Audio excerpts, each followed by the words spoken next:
செம்ம டேஸ்டான இந்த ரெசிபி எங்க பாட்டி காலத்து ரெசிபிங்க. சிக்கன் கைமா உருண்டை. இது தண்ணிக்குள்ள போட்டு வேக வச்சு எடுக்கிறது. 1/2 கிலோ சிக்கன் வாங்கி கொஞ்சம் குழம்புக்கு எடுத்துட்டு ஒரு 100-150 கிராம் அளவுக்கு எலும்பில்லாத சிக்கன் எடுத்து வச்சிருக்கேங்க. நல்லா கழுவிட்டு அதை ட்ரையா மிக்சி ஜார்ல போட்டு திருப்பிக்கணும். இது ஆக்சுவலா பாத்தீங்கன்னா மட்டன் கொத்துக்கறியில பண்றதுங்க. மட்டன்ல தான் கைமா உருண்டை பண்ணுவாங்க. நான் கொத்தியே கொடுக்கறது இல்லைங்க இங்க, அதனால சிக்கன்ல பண்ண ஆரம்பிச்சிட்டேன். நல்லா கொஞ்சம் நைஸா பொடிச்சிட்டு கப்ல சேர்த்துக்கோங்க. இந்த அளவுக்கு தேங்காய் போதும். தேங்காய் நிறைய சேர்த்தாலும் நல்லா இருக்காது. 5 வரமிளகா, ஒரு துண்டு இஞ்சி, ஒரு 10 பல் பூண்டு, ஒரு 10 சின்ன வெங்காயம் எடுத்திருக்கேன்.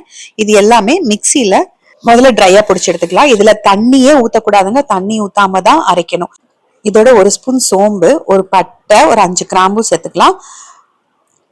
கொஞ்சம் மஞ்சத்தூள் சேர்த்துக்கிறேன். ஒரு 1/2 ஸ்பூன் அளவுக்கு உப்பு சேர்த்துக்க போறோம்.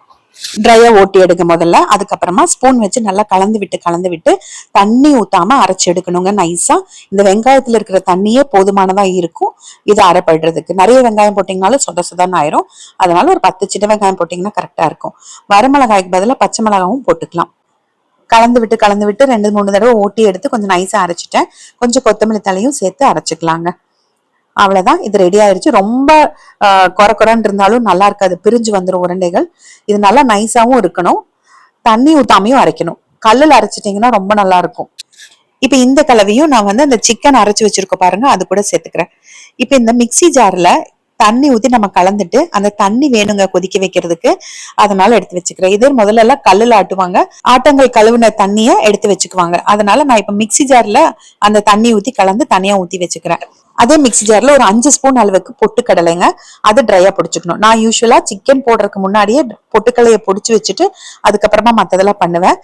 அது மறந்துட்டு, அதனாலதான் இப்ப நான் அந்த தண்ணியை தனியா ஊத்திட்டு கப்ல அதுக்கப்புறம் அந்த பொட்டுக்கடலையை பொடிக்கிறேன். எல்லாம் சேர்ந்து நல்லா கலந்துக்கலாம். உப்பு கரெக்டா இருக்கும். உப்பு அளவாதான் போடணும், ஏன்னா நம்ம அரைச்சதுக்கு அப்புறம் பாத்தீங்கன்னா ரொம்ப கம்மியா இருக்கும். நல்லா கலந்துக்கணும். இதுல நம்ம தண்ணி ஊத்தி அரைக்கல, அந்த வெங்காயத்துல சிக்கன்ல இருந்த தண்ணியே கரெக்டா இருக்கும். ரொம்ப குழக்குழன்னு இருந்ததுன்னா தண்ணிக்குள்ள போட்டதுமே பூரா பிரிஞ்சு வந்துருங்க.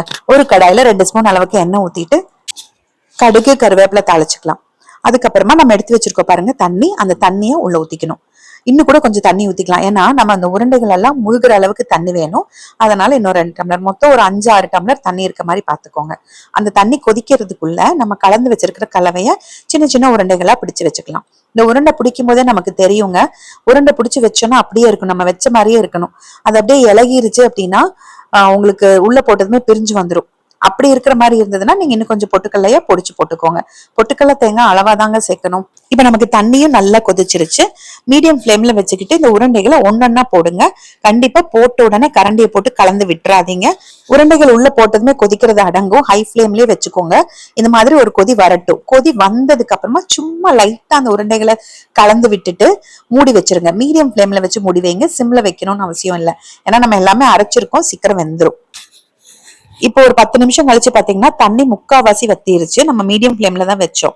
இந்த ஸ்டேஜ்ல ஓபன் பண்ணியே வச்சு மீடியம் ஃப்ளேம்ல வச்சு அந்த தண்ணியை நல்லா வத்த விட்டீங்கன்னா இந்த மாதிரி சூப்பரா கைமா உருண்டைகள் கிடைச்சிரும். அதுக்கப்புறம் என்னங்க, நம்ம ரச சாதம், தயிர் சாதம், இல்ல குழம்பு சாதம் எது கூட வேணும்னாலும் நீங்க இதை சூப்பரா மேட்ச் பண்ணி தொட்டுக்கலாம். நல்லா சாஃப்டா இருக்குங்க. இதே நீங்க பொட்டுக்கல்ல அதிகமா போட்டிருந்தீங்கன்னா நல்லா கெட்டி ஆயிரும். அதனால அளவா போட்டுக்கோங்க.